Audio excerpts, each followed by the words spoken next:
Hi everybody, let's remember how to record audio on Padlet, right?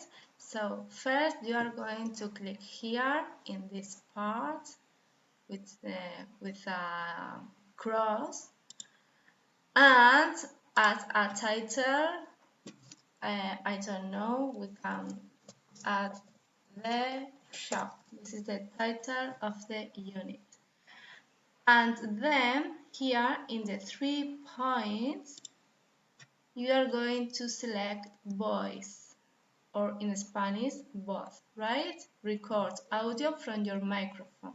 So click here, voice or voz in Spanish, and click in the microphone. And you are going to record your voice saying the words we have studied. For example, sharpener, rubber, sticker.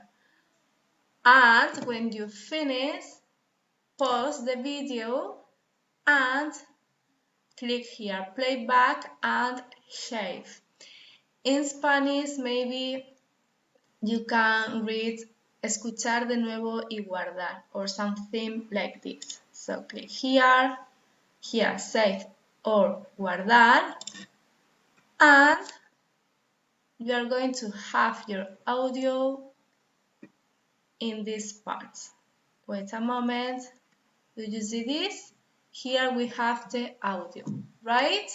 So this is what you have to do for the third activity. Bye bye.